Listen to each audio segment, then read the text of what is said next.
ధూపదీపానంతర శుద్ధ ఆచమనీయో సమర్పయామి పీఠోపరి పంచఫలాన్ని నిక్షిప్య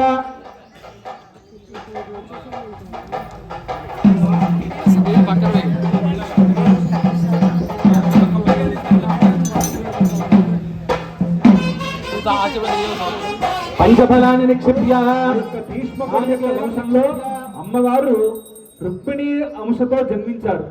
జన్మించినటువంటి అమ్మవారికి పుట్టినప్పటి నుంచి కూడా బొమ్మల పెళ్ళిళ్ళు చేయడము, ఇంట్లో ఎప్పుడూ కూడా వచ్చినటువంటి సాధు సజ్జనులందరికీ కూడా దాన ధర్మాలు చేయడము, ఏవైనా వ్రతాలు ఉన్నాయా, తపస్సులు ఏమున్నాయి, అన్ని సద్గుణ సంపన్నాలన్నీ కూడా వయసు పెరిగే కొద్దీ తెలుసుకుంటూ ఉండేది.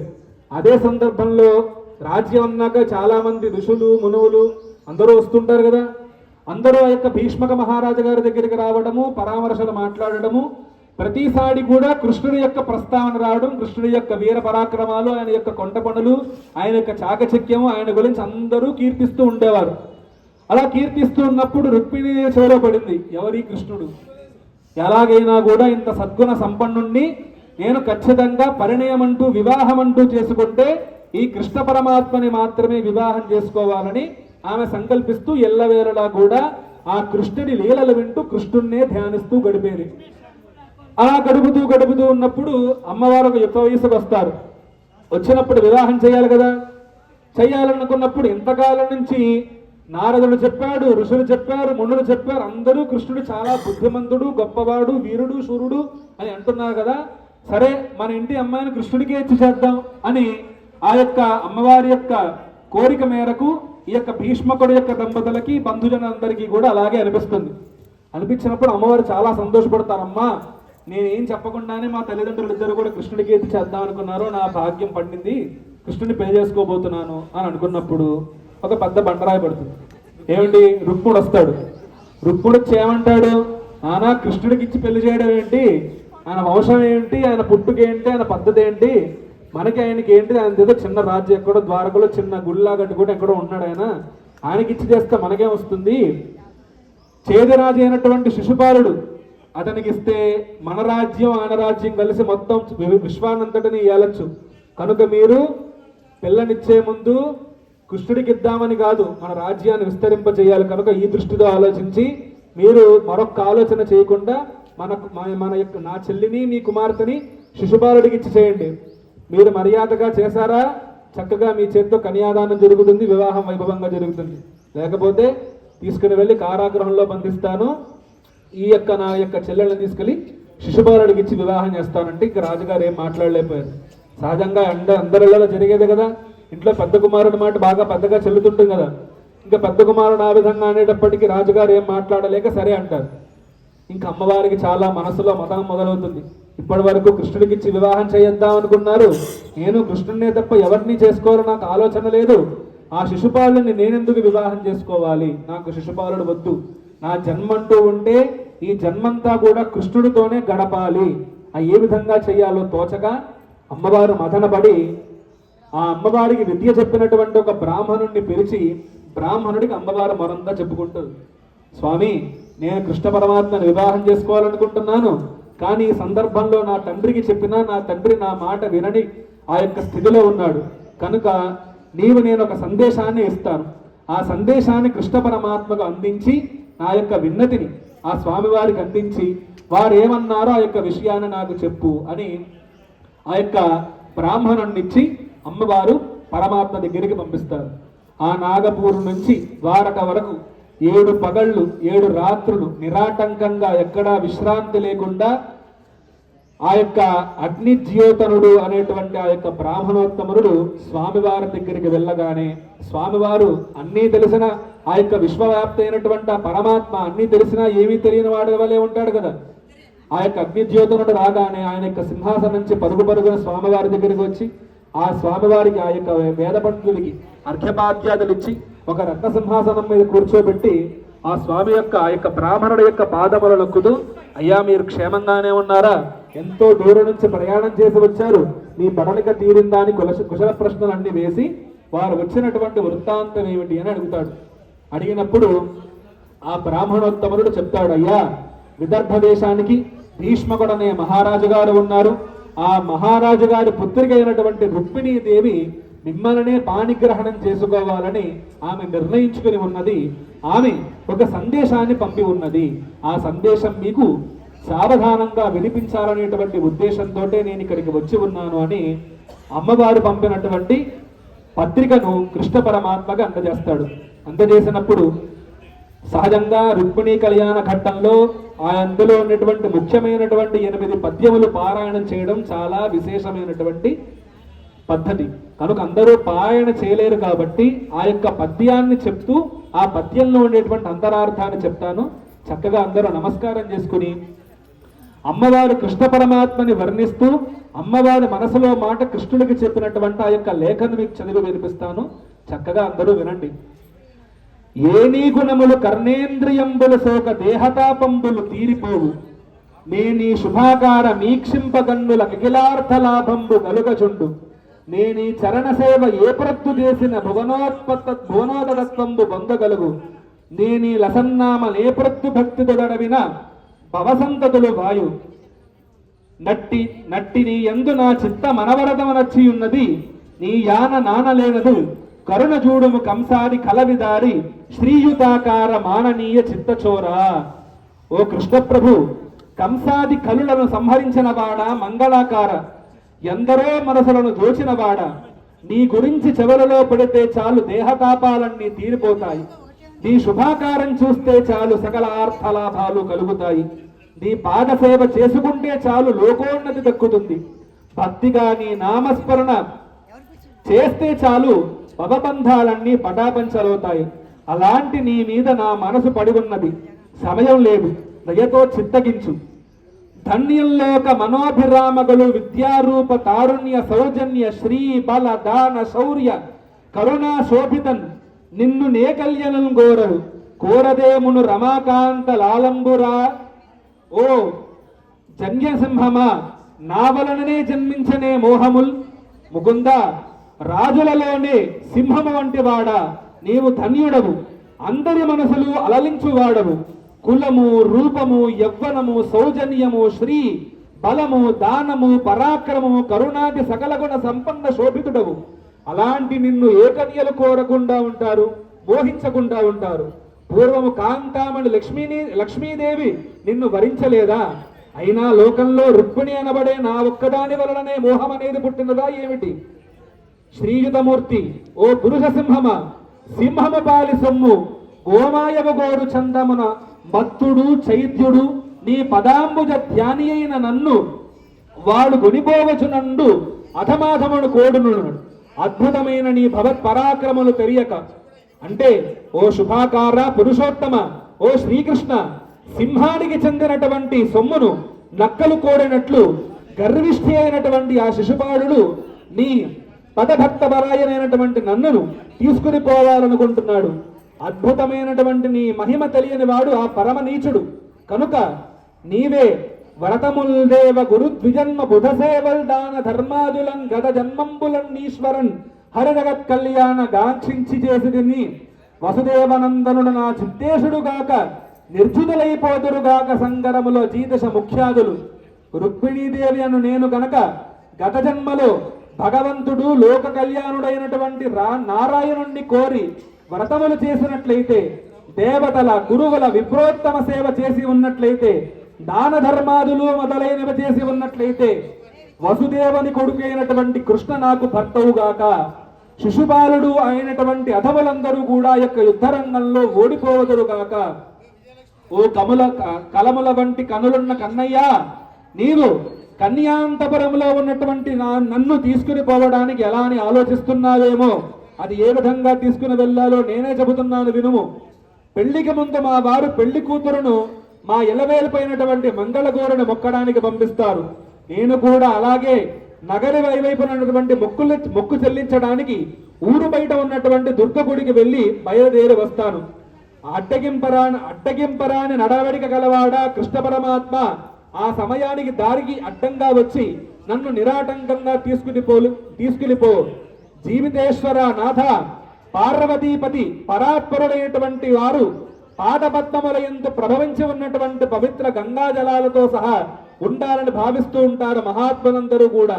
అజ్ఞాన రాహిత్యం కావాలని ఆ పరాత్పరుని పాదజనితమైనటువంటి గంగాజలంలో ఆ తీర్థపాదుడైనటువంటి నీ అనుగ్రహం ఎల్లవేళ కలగాలని బ్రహ్మచర్య దీక్ష పూని 100 జన్మలైనా కూడా సరే నీవే నా పదవి కావాలని ధ్యానిస్తూ తప్పక నా ప్రాణాలు అర్పిస్తాను, కానీ నిన్ను తప్ప మరొక్కరిని నేను వివాహం చేసుకోను కృష్ణ, కనుక నీవే నన్ను వచ్చి పాణిగ్రహణం ఆడాలి అని అమ్మవారి లేఖను చూసినటువంటి కృష్ణ పరమాత్మ చాలా సంతోషపడి అభయమిస్తాడు. ఏమని? వచ్చద విదర్భభూమికి చొచ్చద భీష్మకుని పురంబు సురరీలన్ దచ్చద బాలన్ వేల్మిడి వ్రచ్చద నట్టంబురబుల వచ్చిన బోరన్.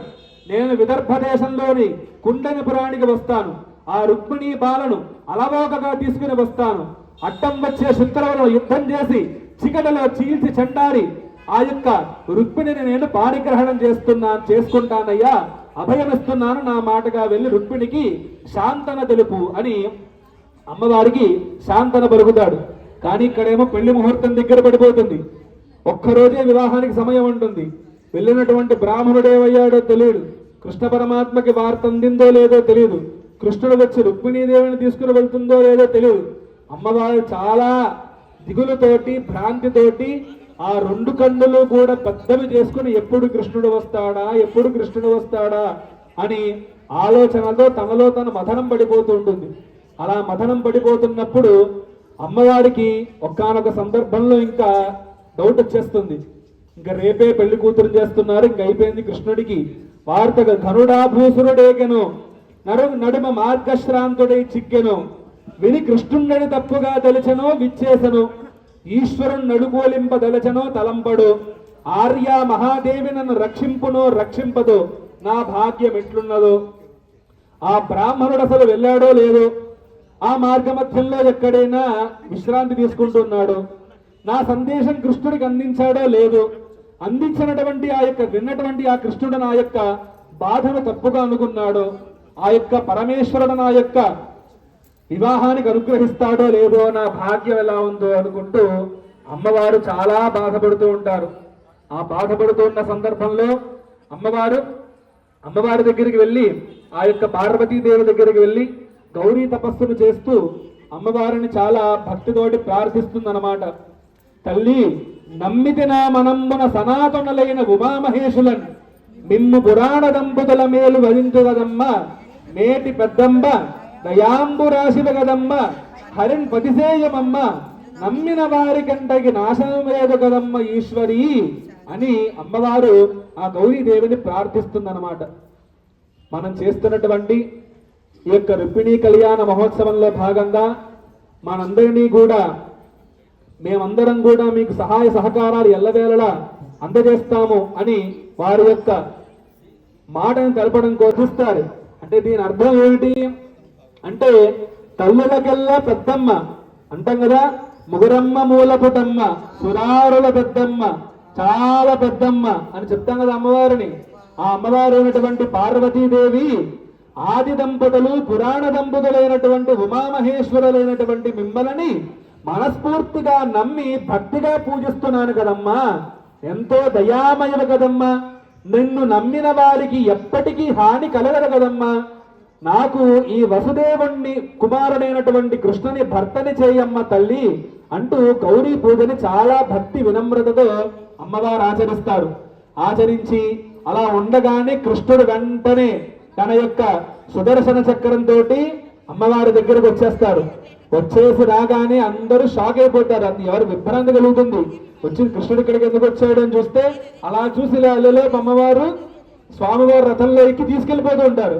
తీసుకెళ్లిపోతుంటే అక్కడే ఉన్నటువంటి రుక్ముడు, జరాసంధుడు, శిశుపాలుడు అందరూ కూడా ఏంటి మనందరం కూడా సింహం వంటి రాజవాలం, ఈ యొక్క మనందరం రాజులందరం కూడా ఇక్కడ ఉంటే కృష్ణుడు అలా మన ఇంటి అమ్మాయిని తీసుకుని వెళ్ళిపోతే మన పరువు ఏమవ్వాలి, మన రాజ్యాలు ఏమవ్వాలని అందరూ వారి వారి రథాలెక్కి కృష్ణుడితో పాటు యుద్ధం బయలుదేరుతారు. బయలుదేరి కృష్ణుని వెళ్ళి ఆగు ఆగు కృష్ణ పరమాత్మ ఆగు అని అందరూ వెంబడిస్తూ ఉంటే కృష్ణుడు అందరితోటి యుద్ధం చేస్తుంటాడు. యుద్ధం చేస్తున్నప్పుడు ఆ యుద్ధంలో అమ్మవారు చాలా భయపడిపోతుంటారు. అంటే అమ్మవారిని తీసుకుని వెళ్ళాలని అమ్మవారు కోరుకున్నప్పటికీ యుద్ధం చూసి అమ్మో ఎక్కడైనా ఎవరైనా చాపేస్తారేమో, ఈ పిల్ల ఏమైపోతుందో చాలా దిగులు పడిపోతుంటుంది అమ్మవారు. దిగులు పడిపోతూ చాలా మెక్కంటితోటి కృష్ణుని అలా భయభ్రాంతితో చూస్తూ ఉంటుంది అనమాట. చూస్తూ ఉన్నప్పుడు కృష్ణ పరమాత్మ అమ్మవారిని చాలా మందహాసం చూస్తూ అంటాడనమాట. వచ్చదరది వీరులు వచ్చదరు అరిసేన నెల్లరు వచ్చిన నొచ్చెదరు చచ్చెదరు చూడు జలజాక్షి అని చెప్తాడనమాట. అంటే నువ్వేం కంగారు పడుకు రుక్మిణి, యదువీరులందరూ కూడా వస్తున్నారు, దారిలో ఉన్నారు. వచ్చినటువంటి యొక్క బంధుజనులు ఉంటావో సైన్యం ఉంటావో అందరినీ కూడా వచ్చెదరు చచ్చెదరు అందరినీ కూడా వారు చీల్చి చండాడి మనం చక్కగా ఆనందంగా ద్వారకకి వెళ్ళి పెళ్లి చేసుకుంటా, నువ్వే మనసులో బెంగపడుకని చెప్తాడు. చెప్పగానే అంతనే జరాసంధుడు శిశుపాలుడు అందరూ కూడా స్వామితో యుద్ధం చేసి ఓడిపోయి చాలా బాధపడుతూ ఉంటే ఈ శిశుపాలుడు జరాసంధుడి దగ్గరికి వెళ్ళి బాధపడతాడు. మామ ఏంటి నువ్వు ఇలా కూర్చున్నావు, పద మళ్ళీ యుద్ధం చేద్దామంటే జరాసంధుడు ఫ్లాష్ బ్యాక్ ఏంటి, కృష్ణుడితో పాటు 16 సార్లు యుద్ధం చేసి ఓడిపోతాడు, 17వ కూడా యుద్ధం చేసి ఓడిపోతాడు. జరాసంధుడికి రియలైజేషన్ వచ్చింది కదా, కృష్ణుడితో యుద్ధం చేస్తే మనకి గెలవలేమని. ఆయన శిశుపాలుడితో ఏమంటాడు, బ్రతకవచ్చు నొడల ప్రాణమ్ము నుండిన బ్రతుకగలుగనేమి భార్య గలదు, బ్రతికి దీవు భార్య పట్టు దైవమెరుగు, వగవలదు చైత్య వలదు. నువ్వు బతికుంటే పెళ్ళనేది చేసుకోవచ్చు, బతికుంటే భార్య అనేది ఎప్పుడైనా వస్తుంది. కనుక నీ అదృష్టం బాగుంది, బ్రతికున్నావు కనుక ఇప్పుడు వెళ్ళి కృష్ణుడితో యుద్ధం చేయాలనేటువంటి ఆ యొక్క ఆలోచన మాత్రం మానుకో. చేదరాజా అంటే చేద దేశానికి రాజు కదా శిశుపాలుడు, చేదరాజా మానుకో ఆలోచన అని ఎప్పుడూ యుద్ధం చేయాలనేటువంటి బుద్ధితో ఉన్నటువంటి జరాసంధుడే ఆ మాట అనేసరికి శిశుపాలుడు ఇంకా కంగుతుంటాడు. అమ్మో మామయ్యలా చెప్పాడంటే యుద్ధానికి వెళ్తే శిశుపాలుడు ఇప్పుడే కృష్ణుడిని చంపేస్తాడు అని యుద్ధానికి వెళ్లకుండా ఆగిపోతాడు. ఆగిపోతే వాడు అన్నగారైనటువంటి రుక్మి ఊరుకుంటాడా, రుక్మిణి అక్కడ తగ్గలేదు, యుద్ధానికి వెళ్ళిపోతాడు. వెళ్ళిపోయి కృష్ణుని వెంబడిస్తూనే ఉంటాడు. వెంబడిస్తూ గట్టిగా కృష్ణుని ఈ విధంగా ఆహ్వానపరుస్తూ మాట్లాడతాడనమాట. ఏమని, మా సరివాడవా మా పాపనన్ కొనిపోవా నేపాటి గలవాడ వేది వంశము ఎందు జన్మించిది ఎక్కడ పెరిగితివి ఎవ్వది నడవది ఎవ్వరడుగు మానహీనుడవు నీవు మర్యాదనమును లేదు మాయగై కొనిపోయి మాయలరవావు నిజ రూపమున శత్రు నవహింపుకోవు వసుధీషుడవు గావు వావి లేదు. నువ్వు ఎవరివి, ఎక్కడ పుట్టావు, ఎక్కడ పెరిగావు, నీ మర్యాద మాయ ఏమనుందా, ఎప్పుడు యుద్ధం చేయమన్నా వచ్చి మాయ మాటలు మాట్లాడి మాయ పనులు చేసి అందరం మాయ చేసలతో యుద్ధం కూడా చేయడం రాదు. నువ్వు రాజుగా అంటే రాజువు కూడా కాదు, నీకు ఎంత ధైర్యం ఉంటే మా చెల్లిని పట్టుకుపోతావు అనుకుంటూ కృష్ణుడిని నిందిస్తూ ఉంటాడు. నిందిస్తూ ఉంటే వెంటనే కృష్ణుడు రథాన్ని ఆపి ఒక్క దెబ్బకు రుక్మిణి చంపేద్దాం అనుకుంటాడు. వెంటనే రుక్మిణిదేవి వచ్చి కృష్ణుడి పాదాలు పట్టుకుంటుంది. స్వామి దయచేసి ఈ పని మాత్రం చేయొద్దు, ఎందుకు ఆదిదేవుడు అయినటువంటి నిన్ను నేను వివాహం చేసుకుంటున్నానని నా తల్లిదండ్రులు ఆనందపడాలా, లేదా నువ్వు నా యొక్క అన్నగారిని సంహరిస్తే పుత్రశోకంతో వాళ్ళు బాధపడాలా? కనుక నా అన్నగారు చేసినటువంటి తప్పుకు నేను క్షమాపణ కోరుతున్నాను, కనుక మా అన్నగారిని వదిలేయండి అని పాపం ఆవిడ ప్రాధేయపడుతుంది. వెంటనే కృష్ణుడు కొంటవాడు కదా, ఏం ఊరుకోలేదు. వెంటనే తన అర్ధచంద్రాకార బాణం తీసుకుని రుక్మికి గుండు కొరుకుతాడు. సగం గుండు కొరకగానే వెంటనే బలరాముడు వస్తాడు. ఊరు ఏంట్రా నువ్వు చేస్తున్న పని ఏంటి, మనం పెళ్లివారం వరా వాడు ఎంత కాదనుకున్నాను మనం బావమరిది అవుతాడు నీకు, ఇప్పుడు ఈనాడు ఇప్పుడు నువ్వు ఇలా గుండు కొడుకు కూర్చున్నావు అంటే రేపు పొద్దున్న ఇంటికి రావాలంటే ఎలా వస్తాడు, అలాంటి పనులేం చేయకు, నువ్వు ముందెళ్ళి పెళ్లి చేసుకో, ఈ పనంతా నేను చూసుకుంటానని బలరాముడు వెంటనే కట్టున్నటువంటి రుక్మిణి వదిలేసి సోరే నువ్వు చెల్లిపు అర్జెంటుగా అని చెప్పి రుక్మిణిని పంపించేసి ద్వారకకి అమ్మవారిని తీసుకుని వచ్చేస్తాడు. తీసుకుని రాగానే ఈలో ద్వారక మొత్తం సిద్ధంగా ఉంటుంది, అంగరంగ వైభవంగా చాలా అలంకరించబడి ఉంటుంది. ఉండగానే బలరాముడు కూడా వచ్చి రుక్మిణీదేవితో మాట్లాడతాడు. సహజంగా అనుకుంటాం కదా, ఇంట్లో ఎవరైనా ఆడపిల్లయ్యా తప్పు జరిగితే అమ్మ ఇలా జరిగిందని రేపు పొద్దున్న పిల్లయ్యకి మామిడి తిట్టు పుడుస్తావేమో, ఇలాంటివి నువ్వు మనసులో పెట్టుకోకు, ఇదేదో నేను తీసుకురావాలనేటువంటి ఉద్దేశంతో మా వాడేదో చిన్న పనులేవో చేసుంటాడు, ఇవేం మనసులో పెట్టుకుంటే రేపు పొద్దున మా వాడి నేను తిట్టుకోవడం, ఎందుకంటే ఇది ముందే పెళ్ళేది కదా, నీకు తెలుసు ఆ బాధలు ఎలా ఉంటాయో, కనుక అటువంటివే వద్దు అని కృష్ణుడు దగ్గర ఉన్నప్పుడు బలరాముడు వచ్చి వారిస్తాడు. ఈ సందర్భంలో నువ్వు దుఃఖపడకూడదు, ఎందుకంటే జ్ఞాననిధివి నువ్వు, ఎందుకంటే జ్ఞానానికి మూల స్వరూపమే నీవు, అటువంటి నీవే అజ్ఞానం అనేటువంటి దుఃఖంలో ఉంటే ఈ విశ్వానికి మనం ఎటువంటి సంకేతం ఇస్తున్నట్టు. కనుక ఓ రుక్మిణి నీవు చింతించకు, నీ తల్లిదండ్రులు కూడా ఇక్కడికి వచ్చి ఉన్నారు కనుక నీవు ఎంతో ఆనందంతో చక్కగా ఆనందంగా యొక్క వివాహాన్ని చేసుకో అని చెప్పి రుక్ముడు శ్రీకృష్ణుడు మొత్తం బంధువులందరూ ఉన్నప్పుడు ఆ రుక్మిణీదేవి కృష్ణ పరమాత్మ చక్కగా పాణిగ్రహణం ప్రారంభమై ఆ గర్గమహాముని సమక్షంలో గర్గమహాముని కృష్ణ పరమాత్మ యొక్క ఇంటి బ్రహ్మ ఆ గర్గుడు వచ్చి కూర్చుని కృష్ణ పరమాత్మ వివాహం చేస్తూ ఉంటారు. చేస్తూ ఉన్నప్పుడు జీలకర్ర బెల్లం పెట్టేటప్పుడు తెర అడ్డంగా ఉంటుంది కదా, తెర అడ్డున్నప్పుడు కృష్ణ పరమాత్మ చాలా కొంటగా ప్రయత్నిస్తూ ఉంటాడు. ఎలాగైనా రుక్మిణిని చూడాలి చూడాలి ఎలా చూద్దాం అని ఆలోచిస్తూ ఉన్నప్పుడు బ్రహ్మగారే ఒప్పుకోరు. తెర అడ్డు తీస్తే గబుక్కున బ్రహ్మగారు కోపడిపోతారేమో అని చాలా బెంగపడుతూ ఎలాగైనా రుక్మిణిని చూడాలని కొంట పనులన్నీ చేస్తూ ఉంటాడు. చేస్తున్నప్పుడు తెలిసిందే కదా, జీలకర్ర బెల్లం పెట్టగానే పంతులు గారు పక్కెళ్ళిపోతారు, అందరూ చక్షదలేండి అని చెప్పి. అలా వెళ్ళినప్పుడు కృష్ణ పరమాత్మ రుక్మిణి ఏంటి ఇంతసేపు నేను చూస్తున్నాను నన్ను చూడట్లేదు అని స్వామివారు వారిస్తే అమ్మవారు అంటారు, నేనే సిగ్గుపడట్లేదు, నా హృదయంలో ఉన్నటువంటి పతాకం బంగారు పతాకంలో మీ యొక్క ముఖాన్ని చూస్తూ ఆనందపడుతున్నానని అంటే ఆ యొక్క కృష్ణ పరమాత్మ చాలా సంతోషపడి చక్కగా అందరి దేవతా సమక్షంలో దేవతలు పుష్పవర్షం కురిపిస్తున్నప్పుడు ఆ ఆదిలక్ష్మి అయినటువంటి ఆ రుక్మిణి అమ్మవారిని కృష్ణ పరమాత్మ పాణిగ్రహణం చేసుకుని ఆ వచ్చినటువంటి బంధువులందరూ కూడా పరమాత్మ కోసం తీసుకుని వచ్చినటువంటి ఆ యొక్క బహుమతులు అన్ని ఇచ్చి చక్కగా అందరు అంగరంగ వైభవంగా ఆనందంగా ఉన్నప్పుడు అప్పుడు ఆ సందర్భంలో పోతన గారు పద్యం రాస్తారు. ఏమని? అనట ఆదిలక్ష్మి అయిన రుక్మిణిందోడ క్రీడ సలుపుచున్న కృష్ణుని చూచి పట్టణంబులోని ప్రజలు ఉల్లసిల్లురి ప్రీతిలగుచు ముక్త భీతిలగుచు. అంటే ఆ కృష్ణ పరమాత్మ రుక్మిణీదేవిని వివాహం చేసుకున్నప్పుడు ఎప్పుడైతే అమ్మతో ఉన్నటువంటి అయ్యవారిని చూసామనుకోండి ఆ యొక్క పుత్రులకి బెంగుండవు. ఎందుకంటే అయ్యవారు ఒక్కరితో మాట్లాడాలంట భయమే. మనకి ఎటువంటి సమస్యలున్నా తల్లికి చెప్పి తల్లితోటి తండ్రికి చెప్పిస్తాం తప్ప తండ్రితో డైరెక్ట్ గా వెళ్ళి మాట్లాడాలంటే మనకు ధైర్యం చాలదు. అటువంటి అమ్మవారు మన యొక్క ద్వారక నగరానికి వచ్చి అయ్యతో ఉన్నారు కాబట్టి ఇక్క మీదట ఏ సమస్యలున్నా కూడా అవన్నీ కూడా తొలగిపోయి మనందరం కూడా ఎంతో ఆనందంగా ఉండొచ్చు అనుకుంటూ ఆ యొక్క భీతిని వదిలిపెట్టి అందరూ చాలా సంతోషంగా ఉంటారన్నమాట. ఇది యొక్క రుక్మిణీ కళ్యాణ ఘట్టం. ఈ ఘట్టాన్ని శ్రవణం చేసిన వారు, చదివిన వారు, పారాయణ చేసిన వారు ఎవరైతే ఉన్నారో సాక్షాత్తు కృష్ణ పరమాత్మే చెప్పారు. ఎవరికైనా జాతకంలో కుజదోషాలు కానీ కాలసర్పదోషాలు కానీ పురాకృత కర్మవశాత్తు సంభవించేటటువంటి ప్రారంభ కర్మల వల్ల వివాహంలో జరిగేటువంటి ఆలస్యాలు కానీ ఇవన్నీ కూడా తొలగిపోయి ఈ రుక్మిణీ కళ్యాణ ఘట్టాన్ని శ్రవణం చేసినంత మాత్రానే ఆ పాపములన్నీ కూడా పటాపంచలైపోయి చక్కని అమ్మాయికి చక్కని వరుడు దొరికి చక్కని అబ్బాయికి చక్కని అమ్మాయి దొరికి వారిద్దరికి కూడా చక్కని వివాహం జరిగి వారికి మంచి సంతానం కలిగి వారి వంశం ఎల్లవేళలా కూడా మంగళంగా శోభనంగా పరమ వైభవంగా వారి గృహాలు ఉంటాయని సాక్షాత్తు కృష్ణ పరమాత్మే చెప్పారు. ఏడుకొండలవాడ వెంకటరమణ గోవింద గోవింద. మీరందరూ అనుకుని ఉండొచ్చు మేమందరం కలిసి ఈ రోజు అందరం చక్కగా ఆదివారం అని ఈ కళ్యాణం సంకల్పించామండి అని మీరు అనుకుంటున్నారు. కానీ పొరపాటు. ఈ కళ్యాణం ఇలా జరగాలంటే పరిపూర్ణమైనటువంటి కృష్ణానుగ్రహం ఉంటే తప్ప రుక్మిణీ కళ్యాణం చేయడం అనేది పరమ దుర్లభం. అందులో ఈ రోజు ఎంత విశేషమైనటువంటి దినము. మాసానాం మార్గశీర్షోహం అని సాక్షాత్తు విష్ణువే చెబుతాడు. నాకు మాసములలో అత్యంత ప్రీతికరమైనటువంటి మాసం ఏదయ్యా అంటే మార్గశిర మాసం. ఆ మార్గశిర మాసంలో అత్యంత పవిత్రమైనటువంటి వారం ఏమిటి అంటే ఆదివారం. ఎందుకు?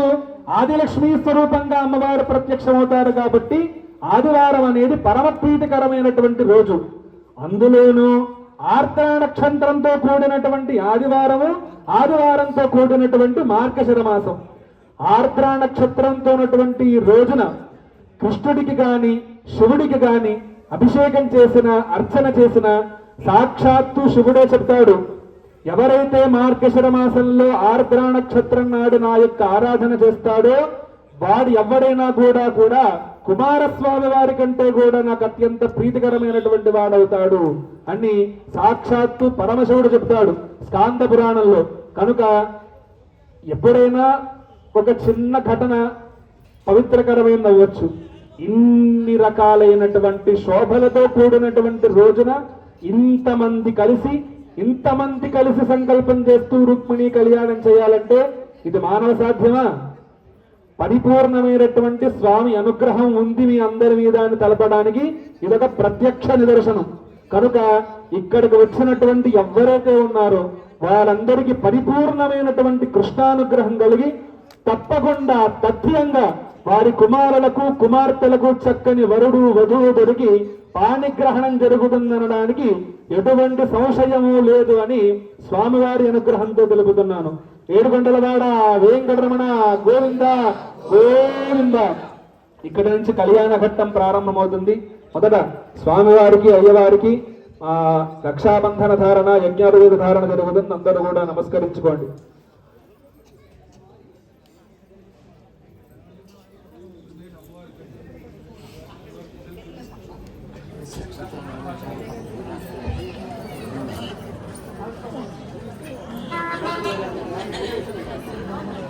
స్వామివారి కంగణ ధారణ జరుగుతుంది. కంగణం చూపిస్తున్న అందరూ నమస్కారం చేసుకోండి. మా ఏడుగొండలవాడ వెంకటరమణ గోవింద. ఓం బృహత్సామక్షత్రభృద్వర్ధవృష్టచంద్రష్ట్రభూవశ్వభృతముగ్రవీరో ఇంద్రస్తోమేన పంచదశేన మధ్యమిదం వాతేన సగరేణ రక్ష ఏన బద్ధో బలీరాజా దానవేంద్రో మహాబలః తేన త్వాం పరిబధ్నామి రక్షాబంధనమాచరేత్. రక్షాబంధన ముహూర్త శుభ ముహూర్తో అస్తు. బాబు గట్ట మేళం గట్టిగా వాయిస్తున్నావు. వనమాళీకదీశారంగీ శంఖీ చక్రీ చ నందకీ శ్రీమాన్ నారాయణ విష్ణుర్వాసుదేవోభిరక్షతో. మా పర్వతవర్ధుని గారు ఎక్కడున్నారు? రావాలి. హర నమః పార్వతీపతయే హర హర మహాదేవ. మా పర్వతవర్ధుని గారు ఎక్కడున్నారు? రావాలి.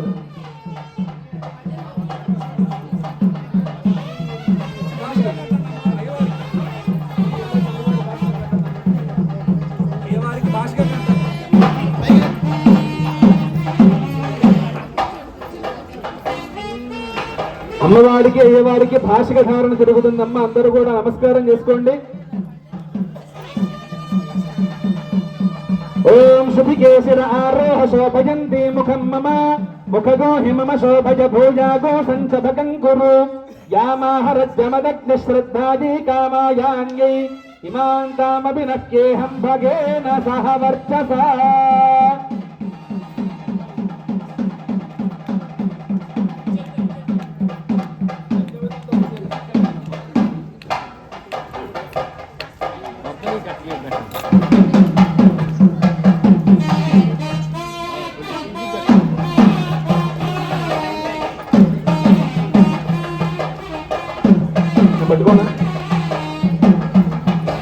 అందరూ కూడా స్వామివారి యజ్ఞోపవీత ధారణ జరుగుతుందమ్మా. యజ్ఞోపవీతానికి నమస్కారం చేసుకోండి. అందరూ చెప్పండి అమ్మా. యజ్ఞోపవీతం పరమం పవిత్రం ప్రజాపతేః యత్ సహజం పురస్తాత్ ఆయుష్యం అగ్రియం ప్రతిమంచ శుభ్రం యజ్ఞోపవీతం బలమస్తు తేజః. అందరూ చెప్పండి కొట్టమ్మా.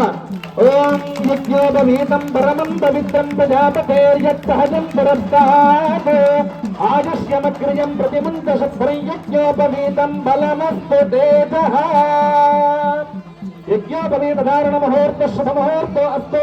ఏతత్ సుముహూర్తకాలే సూర్యాదినవానాం గ్రహాణాం ఆనుకూల్యత ఫల సిద్ధిరస్తు. మేళోపటి చెప్పండి మంది కూడా. పూర్వోక్త ఏవం గుణ విశేషణ విశిష్టాయాం శుభతిథౌ శ్రీ పరమేశ్వర ప్రీత్యర్థం సంకల్పిత రుక్మిణి కళ్యాణ మహోత్సవ ఆఖ్యం బహు మేళోపల్ శుభకర్మ కరిష్యే పాణిగ్రహణ అంగత్వేన కన్యావరణార్థం వరాన్ ప్రేషయిష్యే. నమస్కారం చేసుకుని మంత్రశ్రవణం చేస్తుండండి.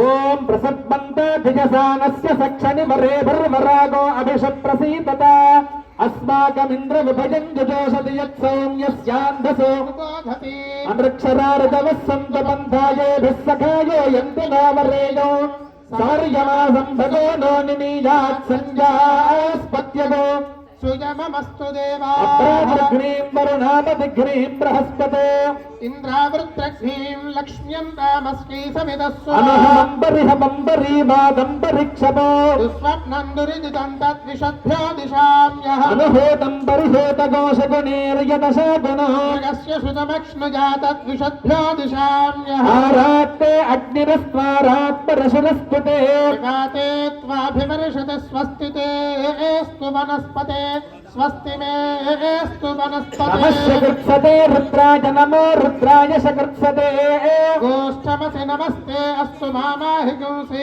सिगसिरसि वज्रो नमस्ते अस्तु मामाहि गुंसि उद्गादेव शकुने सामगाय स ब्रह्मपुत्र इव सवने शशगोससे स्वस्ति नः शकुने अस्तु प्रतिनः सुमना भवा विवाहागारमेत्य पादौ प्रक्षाल्य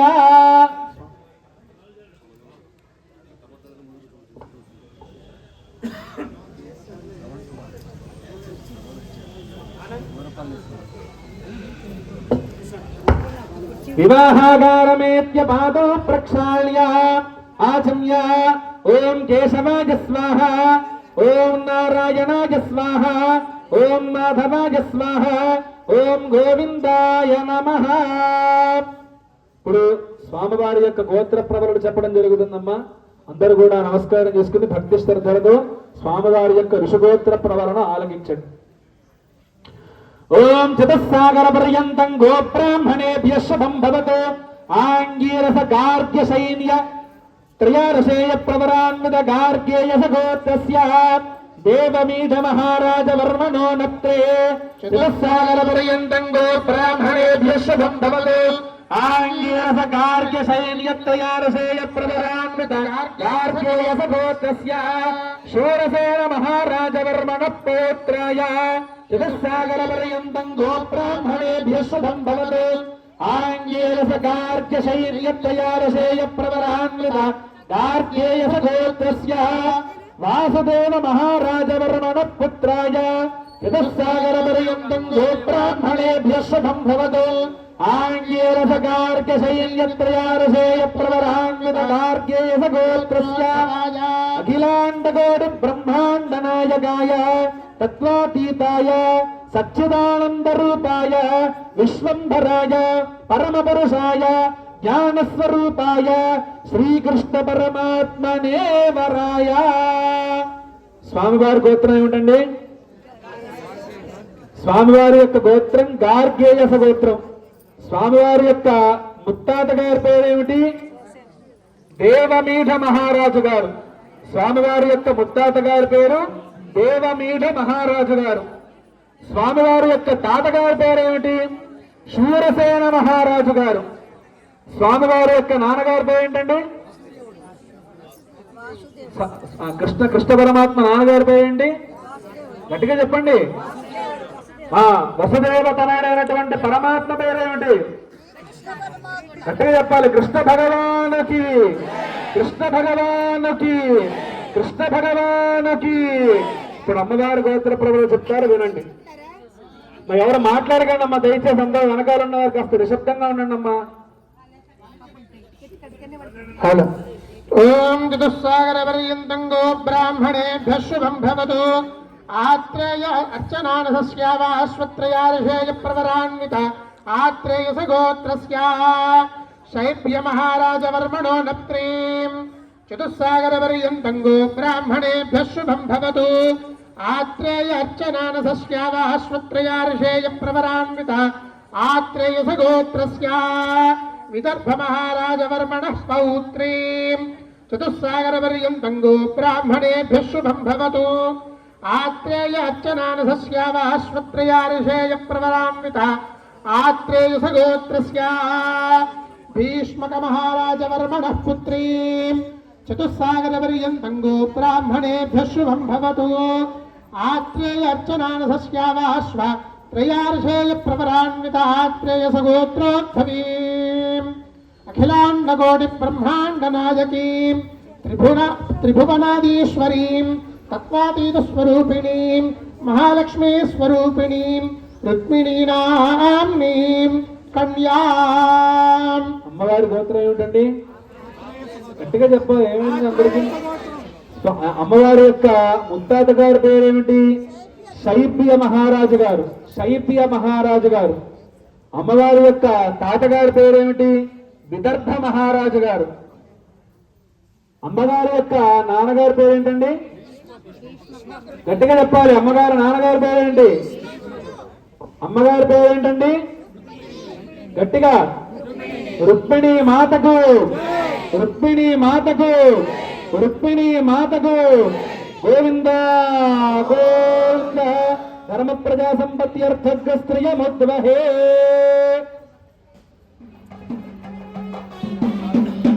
అక్షర అందరికి చూపించు. అమ్మా స్వామివారికి మధుపర్క ప్రాశన జరుగుతుందమ్మా. అందరూ కూడా మధుపర్కాన్ని చూస్తూ నమస్కరించి చెప్పండి. మధుపర్కో మధుపర్కో మధుపర్క వరహ ఉత్తరయాభిమంత్రియా. స్వామివారు తగిలించు. త్రయ్యే విద్యాయై యశోసి యశసే యశోసి బ్రహ్మణో దీప్తరసి. అమ్మా ప్రియం ప్రజానా గురుపద పదంబసేన ఆమా గణయ సావర్త సాసగో సర్వై సాదేన సాజ.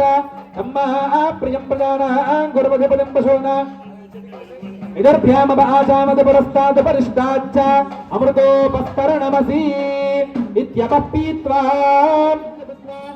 ఉత్తరయాని యత్రాదర్శ్యమవర్ధాపతిదరస్యపతితన్మా గురువపతితో మనుష్యేష భోయాసం గౌర్ధేన భక్త్యా మాతా రుద్రాణాంతహితావసో నాగత్వసాదిత్యానాం ప్రణవోజంతిగతసేతనాయ మాగామనాగామతిదిష్టా ఓముత్సృజత అన్నం ప్రోక్తమభాగోషోత్తరేరభిమంత్రియా సిద్ధమన్నం భూతం దాదా భూతం వరహా భూతం సా విరాట్ తన్మాక్షాది తస్య దేశీజా తన్మ ఊర్జంధాః ఓం కల్పయతా.